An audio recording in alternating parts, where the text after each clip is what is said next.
Fala pessoal, tudo bem? Vamos então esquematizar essa primeira parte da aula, ok? Vem comigo aqui para o quadro.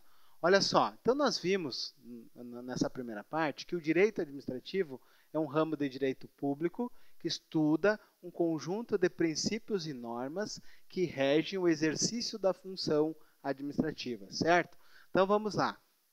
Vejam bem, para a memorização de vocês, é fundamental que vocês esquematizem o material. Não basta fazer apenas a leitura do artigo de lei, não basta apenas assistir a videoaula. É importantíssimo que vocês peguem, esquematizem esse material, você crie memória de longo prazo, ok? Então, para ajudar vocês aqui, ó, eu esquematizei essa primeira parte da nossa aula. Então, nós vimos que o direito administrativo é um ramo de direito público, então ele está baseado num conjunto de prerrogativas que colocam o Estado acima do particular. Então, essa é a característica principal. O ramo de direito público é aquele que há uma desigualdade. Nós encontramos o Estado acima e o particular abaixo. Essa desigualdade na relação jurídica, essa desigualdade, ela é baseada no interesse público. Ok? Não esqueçam disso. E esse interesse público é aquele interesse que nós vimos, o interesse público primário, ok?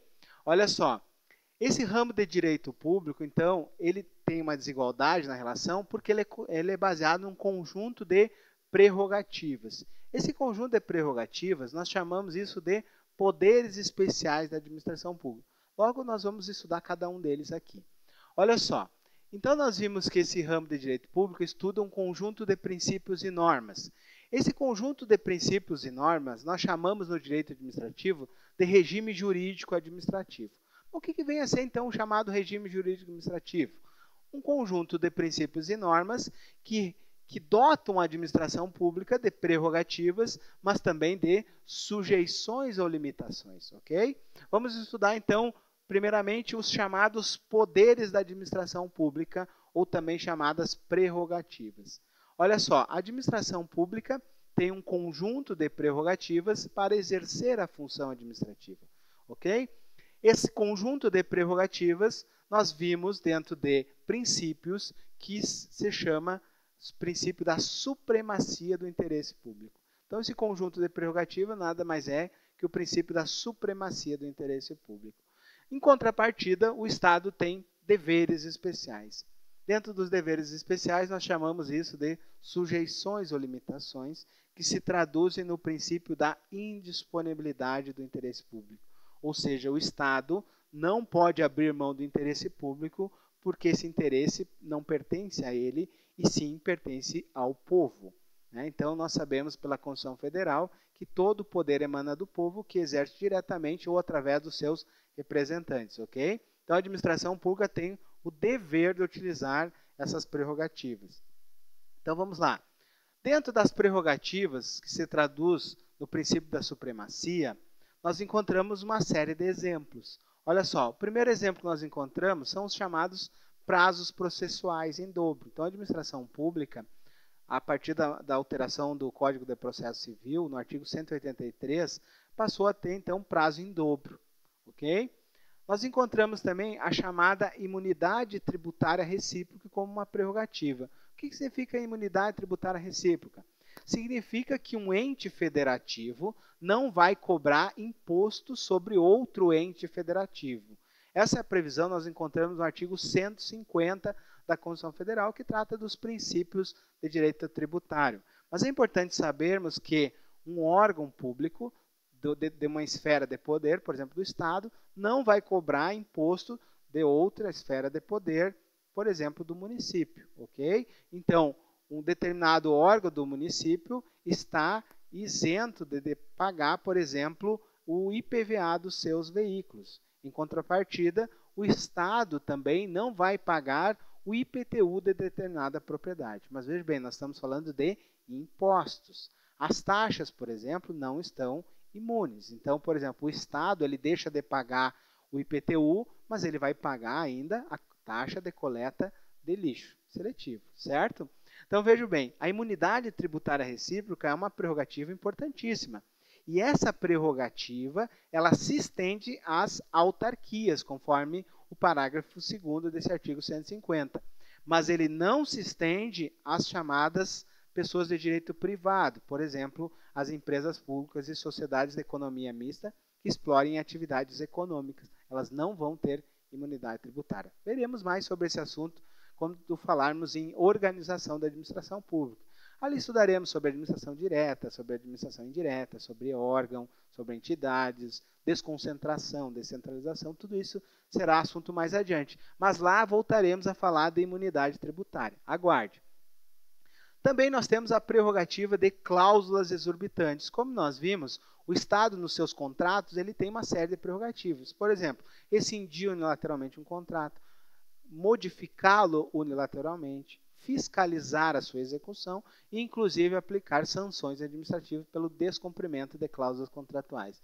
Ok? E outro exemplo aqui fundamental de prerrogativas é a intervenção do Estado na propriedade. Nós temos a chamada desapropriação, onde o Estado intervém numa propriedade particular, trazendo para si essa propriedade baseada no interesse público. Por exemplo, o Estado determinado precisa fazer determinada obra, ele desapropria uma propriedade particular, buscando o interesse da coletividade. Claro que essa desapropriação ela tem que ser indenizada, certo? Nós veremos os detalhes quando estudarmos especificamente sobre esse assunto, ok? Olha só, ainda dentro do regime jurídico administrativo, nós encontramos a chamada sujeições ou limitações, que se traduz no princípio da indisponibilidade do interesse público. Então, nós temos aqui uma série de sujeições que a administração pública é obrigada a seguir. A primeira delas é o chamado princípio da legalidade. Então, nós sabemos que o Estado, desde a Revolução Francesa, é um Estado de direito, é um Estado que obedece à lei, certo? Então, a característica principal da indisponibilidade é o respeito à legalidade. Tá? Então, o Estado ele não é dispensado de respeitar a lei, ele também deve respeitar a lei. E quando falamos em lei aqui, nós falamos em bloco de legalidade. Certo? O bloco de legalidade nada mais é a Constituição Federal no seu topo, com as emendas à Constituição. Abaixo nós encontramos atos normativos primários, que seriam as leis e as espécies normativas do artigo 59 da Constituição Federal. Por exemplo, lei ordinária, lei complementar, lei delegada, medida provisórias, resoluções, certo? Nós encontramos ainda dentro desse primeiro nível aí, que seria os atos normativos primários, o chamado decreto autônomo, que é uma exceção, que encontra essa previsão lá no artigo 84, inciso 6, alíneas A e B, onde o Estado, então, como exceção, vai inovar no ordenamento jurídico. Então, é importante fazer a leitura. São duas situações apenas, onde o Estado edita um decreto que tem força normativa de lei. Vai inovar no ordenamento jurídico. E depois, ainda, dentro do princípio do bloco da legalidade, abaixo, nós encontramos os atos normativos secundários, que são aqueles atos que são infralegais que irão regulamentar a lei. Por exemplo, um decreto regulamentar. A previsão está lá no artigo 84, inciso 4º da Constituição Federal, que diz que o Poder Executivo, né, através do presidente, poderá editar decretos regulamentares. Ok? A segunda sujeição importante é a necessidade de concursos públicos. Ok? Então, o Estado ele tem o dever de fazer concursos públicos para contratar seus agentes, sejam eles seletistas ou estatutários. Nós encontramos exceção, por exemplo, na contratação de agentes temporários. Nós podemos utilizar um processo seletivo simplificado.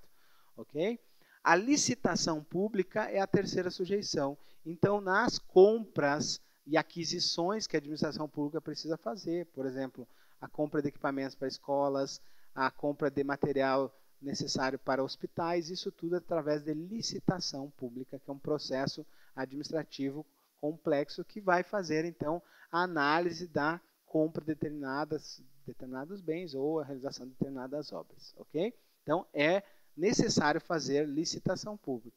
A lei traz exceção, por exemplo, no caso de uma dispensa ou inexigibilidade. Então, somente através de lei pode haver uma dispensa ou inexigibilidade de licitação. Então, é uma sujeição fazer a licitação.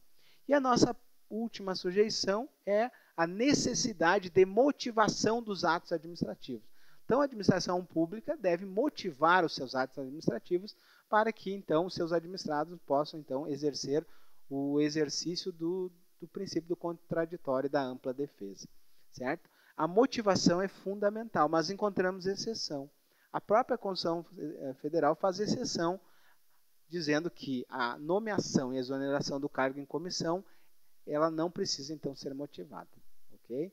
Então, a nomeação e exoneração do cargo em comissão, ela é uma exceção da motivação dos atos. Mas, vejam bem, se motivar o ato, nós veremos que esse ato deve respeitar a teoria dos motivos determinantes. Então, se determinado prefeito motivou a exoneração de um cargo em comissão, ele fica vinculado à chamada teoria dos motivos determinantes. Valeu? Preste bem atenção nisso. Então, nós vimos que o direito administrativo é um ramo de direito público que estuda um conjunto de princípios e normas, chamado regime jurídico administrativo, que vão reger o exercício da função administrativa. Eu tenho que lembrar que o exercício da função administrativa independe de provocação. Então, é diferente do judiciário, que depende de provocação para exercer sua função típica. Ok? Quais são as principais funções administrativas? Vejam bem, ó. Primeira delas, a prestação de serviço público, lá no artigo 175, que diz que o Estado prestará o serviço diretamente ou através de concessão e permissão. Doutrinariamente, também acrescentamos a autorização.